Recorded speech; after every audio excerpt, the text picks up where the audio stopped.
কে ভাইলো, কি খবর? বাংলার মানুষকে বলছি, এই ভিডিওটা একটু দেখো। আমরাকে বলছে কি মোদি পাস করেছে, বিল পাস করেছে, তো হিন্দুকে একটাও টিকতে দিব না। দেখেন, এইভাবে অত্যাচারের জন্য সব হিন্দুরা আমাদের মালদা ডিস্ট্রিক্টে এসে ঠাঁই নিচ্ছে প্রাণ বাঁচানোর জন্য। এরকম অনেক অনেক মানুষ এসছে নৌকা পার করে। হিন্দুর মাথা ফাটিয়ে দিয়েছে মেয়েরা, আর হিন্দুর প্রত্যেকটা ঘরে আগুন জ্বালিয়ে দিয়েছে। মুসলিমরা গিয়ে বলে না যে দুর্গা মন্দিরের কাছে গিয়ে বাড়ি পুড়িয়ে এই সামনে হিন্দুর সবটি বাড়ি পুড়িয়ে দিয়েছে। ওখান থেকে না মানব ছেলে না খেয়ে আছে।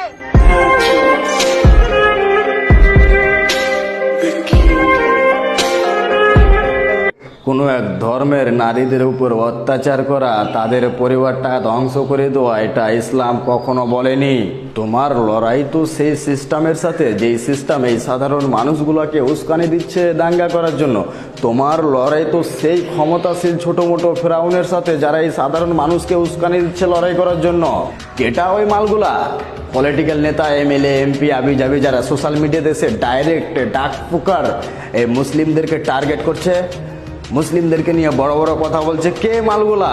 এই মালগুলাকে টার্গেট করো না। আরে এদের বাড়ি ঘেরাও করো না, এরাকে খিরকিন করো না, এদের বাড়িতে আগুন জ্বালিয়ে দাও না, সাধারণ মানুষকে নয়। এটা ইসলাম কখনো বলেনি। এই বাংলার মাটির প্রতিটা মুসলমানকে বলতে চাই, হিন্দু ধর্মের সাধারণ একজন মানুষ আমাদের দুশ্মন নয়। সিস্টেম, কিছু রাজনৈতিক নেতা আক্রমণ করলে তাদের উপরে করো। যারা ইসলামকে মিটানোর চেষ্টা করছে তাদের সাথে লড়তে হবে, সাধারণ মানুষের সাথে নয়। হ্যাঁ, যদি এই সাধারণ মানুষ এই ছোট মোটো ফেরাউন এই সিস্টেমের সমর্থ হয়ে যেই দিন এই হিন্দু সমাজের মানুষ আমাদের সাথে লড়াই করতে আসবে, সেই দিন আমরা তাদের সাথে লড়াই করব, সেই দিন আমরা জবাব দেবো, সেই দিন প্রতিশোধ নেব। তার আগে হিন্দু ধর্মের কোনো একটা সাধারণ মানুষ আমাদের দুশ্মন নয়।